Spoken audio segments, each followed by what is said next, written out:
let's just say she's got a list. And we've got the House Deputy Chief Whip, Dan Kildee, on what he thinks about that list and her. And who says Amazon is gone? New York Governor Andrew Cuomo has a message for Jeff Bezos. Please come back. Pretty please? Why Republican New York City Council Minority Whip Joe Borelli fears it may be too little too late. And he's not blaming the governor. Guess who he is? And apparently Kim Jong-un thinks the third time will be the charm. Yeah, he wants another summit with President Trump. I want you to meet the former Assistant Secretary of State, who says not unless Kim does some big things now, before any big meeting ever, then Michael Cohen, Democratic rock star, never mind Donald Trump's former personal lawyer, is going to prison for lying to Congress. Now he's all the rage in Congress. More hearings, more investigations, lots more questions. Republicans call it squeezing the lemon before this particular legal lemon is off to jail. But who is really getting squeezed? We report you just might want to hide. All that and Bernie Sanders in New York to compare childhoods with the President of the United States. And Money Maestro Dan Geltrude on the good financial karma around this President of the United States. Sure, the Dow's 9-week streak of gains has stopped.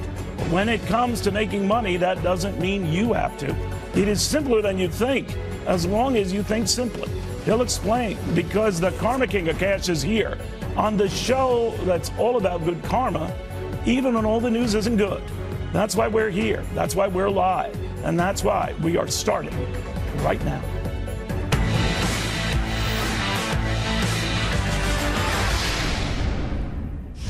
All right, it has been a who's who of big conservative leaders addressing CPAC, but the biggest of all after a whirlwind week overseas and here at home is the President of the United States.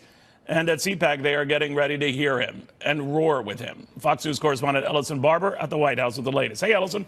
Hey, Neil. Yeah, so Vice President Mike Pence addressed the conservative conference yesterday. President Trump will do the same a little later today. He's going to travel about 20 minutes away from here. This takes place at the National Harbor in Maryland. It's likely President Trump's last trip outside of D.C. this week, a week that he began by flying roughly 20 hours and landing in Hanoi, Vietnam on Tuesday. Talks with North Korean dictator Kim Jong-un ended early without any sort of major agreement. President Trump says they are still working towards something, but that signing something in Hanoi just wasn't the right move. This just wouldn't have been good for our country. And frankly, he can look at it the same way. Maybe he can look at it the same way. But we get along really well. He's a different kind of a guy. And I just said, look, this isn't going to be working. So I have a feeling something down the line will happen. And it'll happen. It'll be good. They wanted to denuke certain areas. And I wanted everything. And the sanctions are there, and I didn't want to give up the sanctions unless we had a real program. And they're not ready for that. North Korea denied asking for sanctions to be lifted in their entirety and said the country's foreign minister said that they asked for partial sanctions relief. A senior State Department official told reporters North Korea asked the U.S. to lift sanctions imposed by the UN Security Council back in March of 2016 and that the North Koreans wanted all of them lifted except for the ones having to do with armaments. The senior State Department official said that it would have been billions of dollars in sanction relief that would in effect put the U.S. in a position of subsidizing the ongoing development of North Korea's weapons of mass destruction.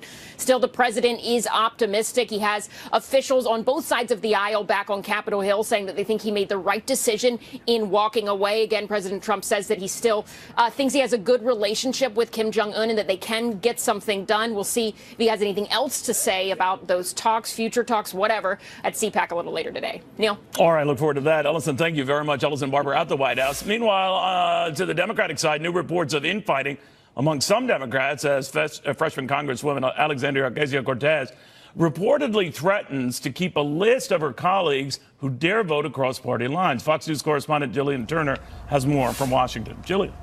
Good morning, Neil. So House Democrats faced a major test of their resolve a bit earlier this week when Republicans insisted a bill focused on gun background checks needed to include language on undocumented immigrants. Ultimately, House Republicans convinced 26 Democrats to cross party lines and join them by voting yes to amend this bill. This despite a clear warning from the Speaker of the House. Take a listen. Vote no. Just vote no, because the fact is a vote yes is to give leverage to the other side, to surrender the leverage on the floor of the House. Now Democrats are trying to circle the wagons, strategizing about new ways to prevent anything similar from ever happening again. The key, limiting the ability of Republicans to use a legislative tool known as an MTR, or a motion to recommit. The Republican minority's been relying on the MTR to force the Democrats' hand on major contentious issues like this week's gun bill. But preempting the Dems' intentions to mess with the MTR, the House Republican leader issued a stark warning. Changes to the MTR would be a nuclear option, and it would leave a stain on this majority just 2 months in. A spokesman for congressional Republicans took the opportunity to taunt House Democrats, saying, "Buckle up and grab your popcorn because Democratic infighting is already reaching a breaking point, and it's only month 2 of Democrats' House majority. Just wait until the intra-party primaries begin." Until that next round of primaries begins, though, House Democrats are proceeding apace with pushing through some major items on their agenda, like the resolution to strike down what they call President Trump's fake national emergency and legislation to protect public lands. Neil? Jillian Turner, thank you very, very much. So House Democrats, what is going on here? And is there a division among the ranks? Who better to ask than the House Democrats' Chief Deputy Whip, Dan Kildee. Congressman, very good to have you. Hey, thanks for having me back, Neil. What do you think of what Congresswoman Cortez is reportedly doing, sir? That is, keeping a list of colleagues of yours who vote with Republicans, I guess on anything. Well, first of all, she doesn't need to keep the list. It's all a matter of public record. Anybody who wants to look at a vote record can just look at it. So I think that part of it's a bit overstated. I don't think it's productive, however, for Democrats in one district to interfere with the politics or the voting decisions or the choices that are made by Democrats coming from other districts. We have a diverse party. We've got lots of different points of view. I do think we've kind of got wrapped around our axle on this issue of the MTR, the motion to recommit. It's a procedural tool that both parties have used, and I think it's a bit overstated in terms of how this is playing out. But no, I don't think it's productive for us to interfere in one another's politics. We each come from separate districts. We have our own constituents. We are responsible to those constituents, and we ought to leave it at that. Congressman, all of this occurs at a time when many equate the face of the Democratic Party today, fairly or not, with the Congresswoman from New York. Do you think that's a mistake? I do. I don't think any one member of our caucus is the face of the party. I'm the face of the party for the people of the 5th District of Michigan. We all have interest in what other members say, but we have diverse views. But especially with these new members, I think it's a bit of a misunderstanding of the makeup of the new Democratic majority. There are some really progressive voices, and certainly Alexandria Ocasio-Cortez is one of those. But there are also lots of really new, interesting new members who come with a national security background, for example. Lots of military veterans comprise our new majority. So no one person can say they are the face of our party. We have a diverse party, lots of points of view, and I think that's fine. You've been known as a fellow who tries to work with the other side, even the disparate sides within your own party, but that almost seems to be a cliche today. I don't mean to minimize or criticize you, sir, but I'm reminded of the grief that Joe Biden got for simply saying that the Vice President of the United States is a decent guy, and he had to dial that back.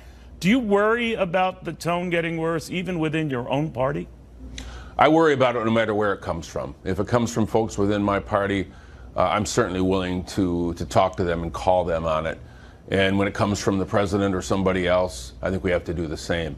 I think, Neil, one of the things that gets confused is that we can have really fundamental differences, policy differences, and we can have really spirited arguments. But I think where our country is getting off the rails is that the tone and the language that is used to describe one another is gone way beyond where it should. And, in the case of the vice president, or even in my own case, I'll give you an example. I have a really good personal relationship with Mark Meadows. Mark and I came to Congress together. He's a real conservative guy. He's a strong ally and friend of the president's. He and I disagree on almost everything, but we're friends, and we can talk to one another. And I think that says something. The tone that we set has as much to do with our ability to work together when we do agree than it does to argue with one another when we disagree. And I think what we lose is the ability to work together when maybe there's a policy eclipse and we just happen to be on the same side of an issue. If we throw one another under the bus every 5 minutes, the ability to come together around something like infrastructure is going to be lost. And the American people are the losers in that case. So, I do think we all need to dial it back on our side, on their side. I think the president, unfortunately, sets a large a part of the tone here. And I think we have to hold him responsible for that. But nobody gets a pass because we start matching the tone of Donald Trump. I think that's a mistake. Now, I talked to a Democratic colleague of yours off air, sir, who was saying about Congresswoman Cortez that she should be primaried herself, that she's wrecking the party, destroying its chances. What did you think of that? See, I think it works both ways. I don't think we should be interfering with one another's politics. The people who elected us get to make those choices.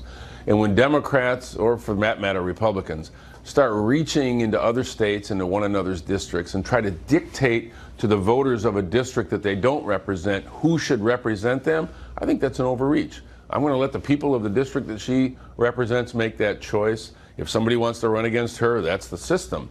But I don't think it's a good practice for us to get involved in those races at all. Congressman Dan Kildee, very good seeing you again. Thank you for getting up on a Saturday to join us. Always a pleasure. Thanks, Neil. Dan Kildee. All right, now we've seen a lot of conservative speakers at CPAC, but the one that they're waiting for, the biggest one of all, of course, the President of the United States. What's at stake when he starts speaking after this?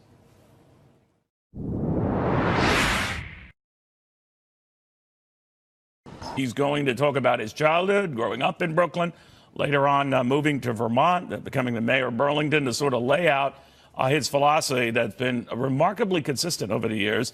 He was cool on these issues. He was going to remind people before some of the latest on the left were even born.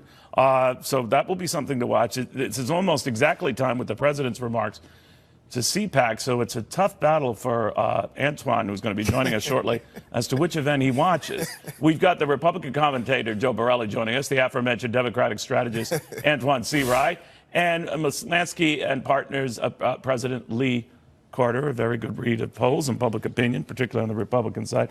Lee, I ended with you. Obviously, part of the approach that Bernie Sanders is taking today is, I am a man of the people. That's right. These are my roots. I'm consistent. I'm not all over the map. I am who I am.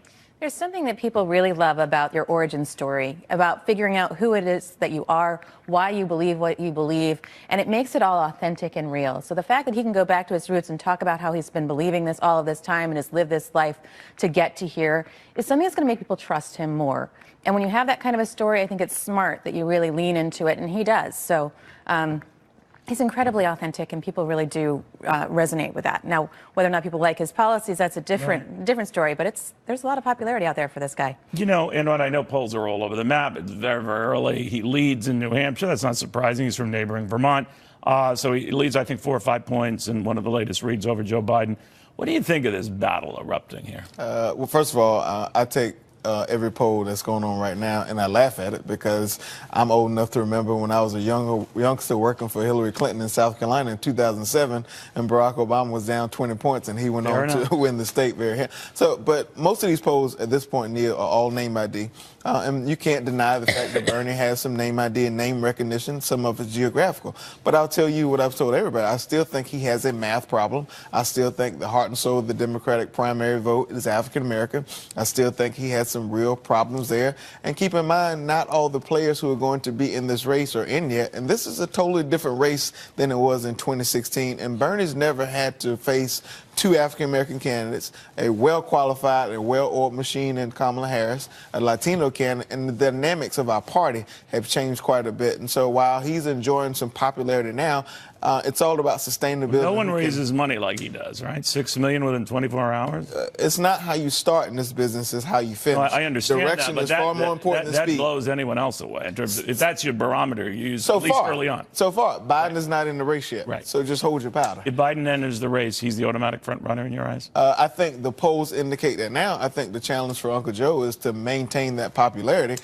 and run a race that he's never had to run before. This will also be the first time he's run as the former vice president. Yeah, you're right about that. You know, Joe, the one thing we were mentioning, Joe Biden, maybe it says something about the Democratic Party today, maybe our times today, that just saying that the vice president of the United States is a decent guy gets you in a beehive of trouble. Is he an oddity in this year's campaign if he enters because of stuff like that? Well, I think the Democratic Party might try to frame him as a relic of a bygone era, and to some degree he is. We are far removed from where we were as a country politically than we were, say, in the 2000s and 2010s. I think Biden is going to come in at some point soon, be the elephant in the room, just as Bernie Sanders is now. But as you said before, and as Antoine said earlier, you look back historically, and the people that were at the top of the polls at this point have historically not gone on to do well when it comes to winning the White House. Right, and you look at Obama and Clinton and even Jimmy Carter. Absolutely. You know, Lee, what is interesting to me, and we sometimes overstress this infighting, but it's fairly palpable to me because one of the fortunate things with my job is I get to talk to everybody, you guys, and I get a different read from different folks. But within the Democratic Party, there is this really frenetic, obsessive push to the hard left, led, let's say, by the Congresswoman Cortez's. And then you have a House leader like Dan Kildee here just a couple of minutes ago saying that approach to look after punishing or keeping a list of Democrats who vote with Republicans, that's not good. Not good for the party, not good for governing. So there is this sort of, battle for the party's soul going on. There is, but it's much like what the Republicans went through in 2015. Absolutely. What kind of party are we going to be? 2010. And when you've got this many different candidates that are running, that's exactly what it is. It is a battle for who they are and who they want to be. And is it going to be the party of the far left? I'm not sure that it is. Is it going to be the party of the past? We're going to see if Joe Biden's going to resonate right now. And I think there is a lot of. But do you think she's getting, that is, Cortez is getting a little ahead of her skis, making threats like that? I don't think she is, not because I like what she's doing necessarily, but this is who she is, and this is why she's getting so much attention. And because she is, look, she is setting the agenda that we're all talking about almost on a daily basis. You're absolutely right. But Antoine, let me ask you about that, because thehill.com is out right now with a survey, I guess, of CPAC attendees. I'm sorry I took you away from that event. Anyway, they say that Joe Biden, in their mind, poses, to your point, the greatest threat to the president. He's the one, I guess, they fear the most. What do you think? Well, I think that Joe Biden, better known as America's Uncle Joe, most people view him as the person who can bring the many corners of the Democratic Party together. And depending on if he's the nominee, depending on who he puts on the ticket with him, could really be a game changer, not just for the White House, but also for other races that will be on the ballot. But Mia, make no mistake, we're talking about a battle for the party soul. We're going through growing pains right now, so we're being stretched. However, I do think the party has to understand, particularly our new members, we have to win races outside of New York, California, You Massachusetts. might just be grabbing defeat from the jaws of victory, though. This is a marathon, not a sprint. I see what you did. I am confident. I am confident that we will come together in the end, but I think we have to tread careful. All right. We're going to be back with Joe Borelli a little later in the show talking about Amazon and the governor's quest to make sure they don't wander. But they are wandering. We'll have a lot more after this. You're watching Cavuto Live. I can't believe it. The Pentagon has already said it is suspending 2 large-scale joint military exercises with South Korea. This, of course, after the president walked away from the table. The North Koreans say they walked away from the table. Walking away from a table is not necessarily a sign of awful things to come. Remember, Ronald Reagan did that in Iceland with Mikhail Gorbachev, and in a different time, in a different era, John F. Kennedy and Nikita Khrushchev did not get off to a great start when they first met. Different times, different presidents, different approaches, but a rough start doesn't mean, and in the end, a failed approach. Let's go to the former Assistant Secretary of State under President George H.W. Bush, Robert Charles. Secretary, good to have you.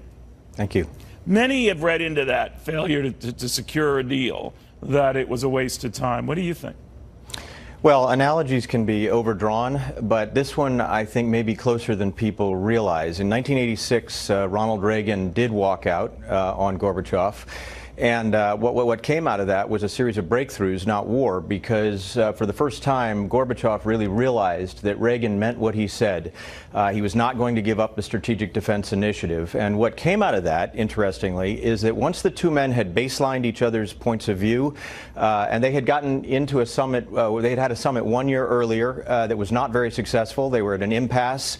All of a sudden at Reykjavik, things were very hopeful, and then they crashed. And what happened after that is that within a year you had the Intermediate Nuclear Forces Agreement, which eliminated more than 2,600 nuclear weapons. And actually before, just after Reagan left office, he had started the negotiations on the START agreement. It got inked in 1991. And that agreement got rid of 80% of all nuclear weapons in the world. So remarkably, sometimes a walkout gives you a baseline to think things through again. And I'll be honest, I'm a little bit more optimistic than the average person, because as I look at Kim Jong-un, I see two things possibly happening in his future. The first is, if there's another summit and he can bring himself to understand the economic advantages that come from an agreement to get rid of all the nuclear weapons and the vulnerability that attaches to having those nuclear weapons, that could be treaty number one. And treaty number two could be a miniature of the Reagan-Gorbachev agreements, which is to say, if you got rid of your strategic and intermediate range missiles, we could essentially give him an Iron Dome and protect him forever against everybody, including China, when he starts to move forward. So it's the future is very foggy, and nuclear negotiations take a long time. But there's more hope there, I think, than there is reason to be disappointed. If you were the president, Robert, would you hold off on any meetings until you had a sense going there that you would be signing off on something?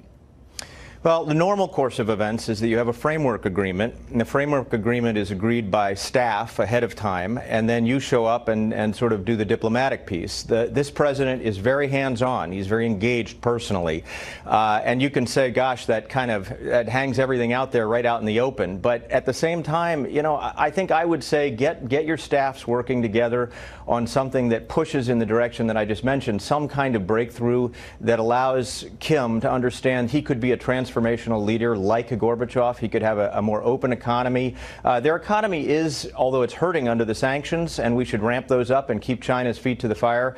At the same time, believe it or not, there is a subterranean economy over there that suggests that maybe he really understands the future is with supply and demand and not with command and control. Do you ever get a sense, though, Robert, that the North Korean leader is kind of in over his head, that he's overwhelmed, and that either he ignores the people around him who hope to countenance deals that will be of some substance, or they're running the show? But whatever the case, he doesn't impress. And that contrary to the kind of things the president has said about him, maybe the president's not really impressed. So that's probably true. He's young, but there are advantages in being young. When he looks at the future, his future is a lot longer than his father's or grandfather's at the time they took control. So in reality here, I think he has the potential ultimately to make himself into a transformational leader. You're right. I mean, Neil, he's not Gorbachev. Gorbachev was a seasoned former member of the Politburo. Right. He was old by the time he started negotiating with Reagan, who was older. But at the end of the day, hope comes from believing there is a possible future that is in accord with the other side. And I do believe here that his other futures are dim. And if he looks at this one closely, he can see himself as an economically transformational leader. And, people say, one last point, people say, well, this was a human rights abuser. He's killed people right and left. How could we ever negotiate with him? Remember that when Gorbachev came to the table the first time, he was running the gulags, and he was as egregious a human rights leader. And what happened at the summit in Reykjavik? He started out, and from that point forward, put human rights on the table and said, I understand this is something we've got to do better at. Well put, Robert. Thank you for the history reminders as well. Robert Charles, before I move out here, I just want to let you know that we're getting word out of Nigeria of a pipeline explosion. 50 people are missing after pipeline explosion. This is one co-run right now by Shell Petroleum Development Company. Again, we don't know the source of the shutdown, whether it was sabotage. We do know Nigeria is an OPEC member, and that oil that, would be presumably missing on the markets would be an issue for them to deal with next week. In the meantime, if you thought that Michael Cohen hearing was captivating, just wait. There are plenty more, a lot more after this. What do you look for when you trade? I want free access to research. Yep, TD. Golo.com. American people deserve to know whether Donald Trump is functionally a president or an organized crime boss. This president has lied. Collusion or obstruction of justice. We're talking about finances. We're talking about the foundation. This really needs to be investigated and explored. I think that President Trump, frankly, headed up what can only be described as a criminal enterprise. All right, never mind until waiting for all the facts. Man, where are we going with this? Obviously, they're talking about getting ready for still more probes and trying to squeeze more out of Michael Cohen before he hops off to jail for 3 years. Republican Congressman Mark Green is part of that House Oversight Committee that had a chance to talk to Cohen. Congressman, what do you think of that? The president's guilty of every sin in the book as a result. Now, this is ridiculous. So the best witness they've got, Neil, and by the way, thanks for having me on the show. Good to have you. The best witness they've got is Michael Cohen, a guy who lied multiple times to the IRS, lied on financial documents, lied to Congress, and he's the witness to Congress. It's pretty ridiculous. It just shows who they are. It shows, the president is across the world in Vietnam, strategically trying to bring about peace in the world, and all they care about is taking out the president. I mean, it's ridiculous. But Congress, I didn't hear a lot of your colleagues on the right defend the president. Obviously, you're going after the guy who was passing all of this information along, and he's a convicted liar. He's going off to jail because he lied to Congress. But some of his statements, everything from, he's a crook, can't be trusted, he's anti-gay, he's a racist. The substance of the remarks were never challenged by Republicans. I wonder why that is. Oh, I think a lot of us went after the things that he said. I mean, from the comments about his job and not wanting a job with the White House. I mean, we took him on that. We took him on his foreign contracts issues. I mean, we really went after his credibility. You did, and I don't mean to blur those lines, sir. I guess what I caught is when someone says something over the top about someone, let's just say who I like or care for, someone, whether a friend or a relative, and I don't defend that friend or relative on some outlandish comments, the racist thing, he's a crooked businessman thing, and all this other stuff. I just wondered why that is. Well, from the racist standpoint, we talk about that. That conversation did come up. Even Congressman Tlaib accused Mark Meadows of being a racist, and there was a lot of pushback on that. Right, I remember. But it's very interesting. AOC and the Democrats are out there being critical of the president as a racist, being critical of us. We are anti-diversity, and yet if you don't think exactly like she does, she's going to put you on a list. I mean, that hypocrisy is mind-boggling, and we're taking that on.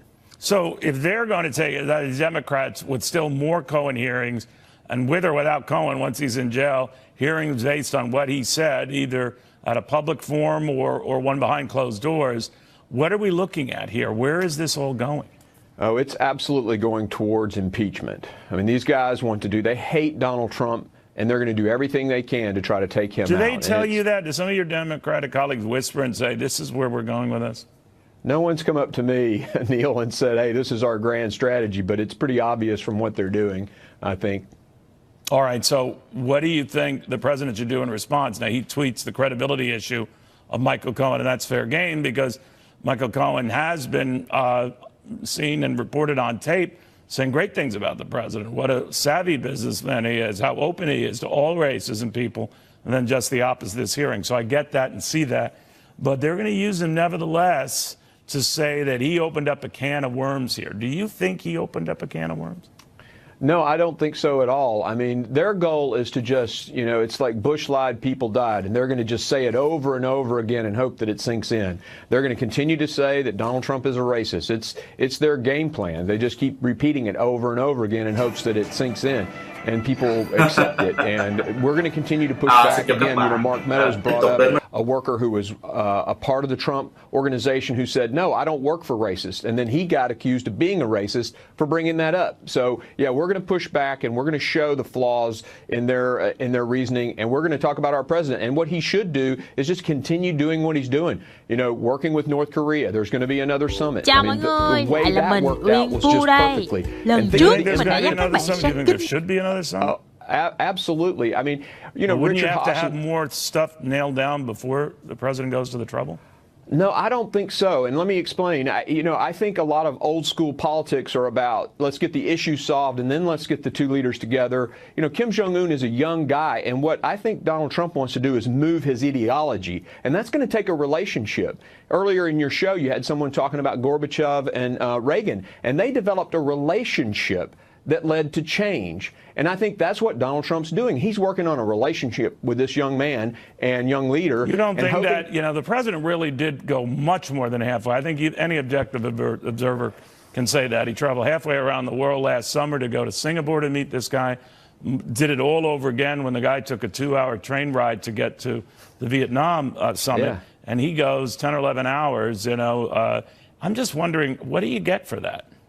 Well, I think you get a deepening relationship that hopefully, and there's no guarantees here, but hopefully moves the young man's ideology a little bit. Because if we're going to get, a cooperative agreement with them, if we're going to get capitalism in North Korea, it's going to take an ideologic change on the part of Kim Jong-un. And just working out the details like it's a new NAFTA agreement and then let's talk, that's ridiculous. That's not going to work here. It's about winning a heart relationship with Kim Jong-un, and I think that's what the president's doing. He's playing chess. You've heard the expression before. He's playing chess and others are playing checkers, and I think that's exactly what's going on. He's working on a heart relationship with Kim Jong-un. All right, we'll see. Congressman, thank you for coming in on Saturday. Thanks, Good seeing you.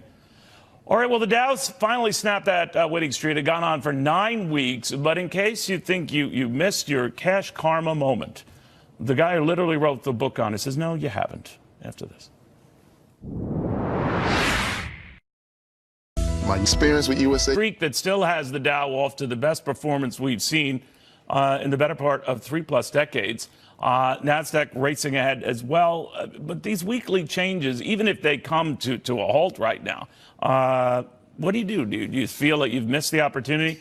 Market guru Dan Geltrude says, you step back and you look at the fundamentals here. He talks a lot about that in Positive Financial Karma. It's a very interesting read on things. And what makes it interesting is it's not highfalutin business advice or big words and acronyms and terms that just make you think you're watching CNBC.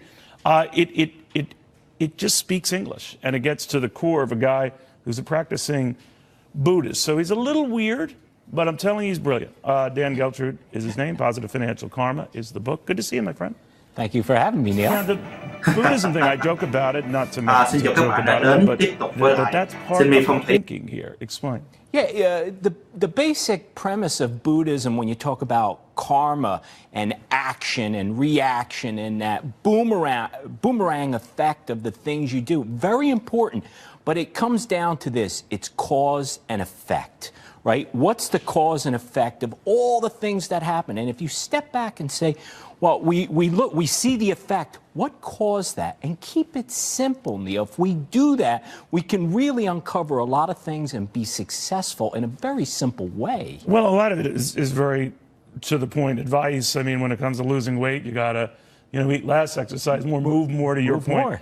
Now, when it comes to investing, what do you do? Because the simple take on this is maybe stocks gotten a little rich. You hold off. What do you say? Well, what I say is, and I talk about this in the book, keep the emotion out of it. The fundamentals, Neil. What are the things the causes that give you the effect that you want? What's your investment strategy? Stay the course.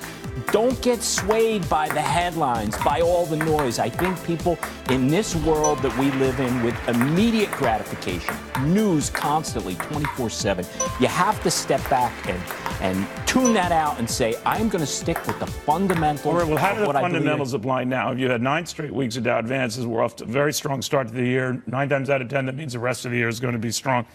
So there are a lot of people who just say, all right, I'm going to follow that. Well, they get in love with being in a market that's getting all this buzz and attention. What do you tell them? Well, right now, if you're invested in NASDAQ and you see what's been happening over the last 10 weeks, you say, hey, fundamentally what I'm doing is working. But now step back and say, how long is that going to continue to work? Will that strategy stay the course? Again, noise out. Focus in on what the plan is, because clearly it's working. If you go back to December and you were paying attention to the noise, you would have panicked, pulled out and missed this run that we've had for the last couple of months. But if you get into this run-up, you could be equally blamed for getting caught up in the froth and getting screwed all over. Absolutely. So what do you tell people? Depends on your time frame, right? Right. So if you're already in, stay in, ride it, believe in the fundamentals and how you invest your money, Neil. And that's where you get the good karma. All right, Dan Geltrude, Positive Financial Karma. He's the author of a very uncanny read on things without trying to talk way over your head. So he could never be a financial TV anchor. He could, actually. Let's take a look at the Amazon situation in New York City. Not too far from me, they were going to build a spanking new headquarters in Long Island City. That's not happening. Now, New York's governor has come out to say, Jeff, is there a way you can reconsider, please? Pretty please? After this. Any kind of fool could say that there was something in everything about you. Splitting from Long Island City and not going ahead and nixing building in New York. Tracy Grasco is joining us with more on that push to get them back. Good morning, Neil. New Yorkers are known for not giving up, even being a little pushy if necessary. No exception when it comes to Amazon's HQ2 project.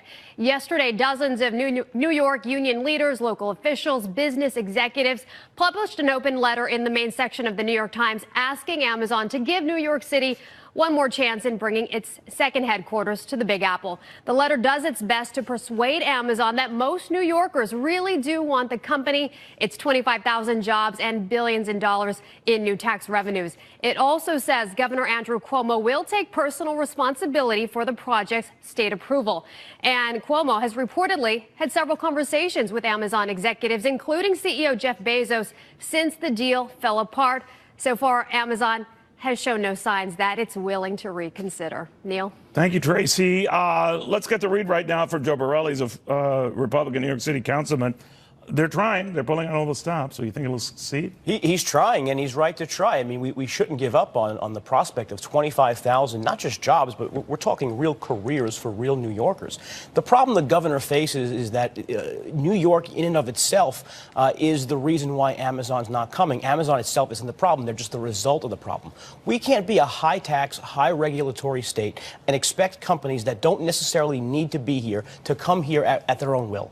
And this type of crony a lot of the critics of this didn't understand how business deals are made. Like Amazon was getting a $3 billion gift or something. I mean, it was going to offer $28 billion to the city and New York State, and there were credits, tax credits for that, no different than those allowed to everyday individuals. You had a Congress member who doesn't even represent the property where this is, basically poison the well and convince New Yorkers that this was a choice somehow between $3 billion for Jeff Bezos to line his corporate pocket, which isn't true, versus $3 billion to address some of the real problems New Yorkers face. I mean, this is something that's appalling for a freshman Congress member to make. We can accept a little bit of naivety, but when it is poisoning the well and really jeopardizing the future of an entire New York neighborhood, it goes beyond that. And frankly, something must be poisoning.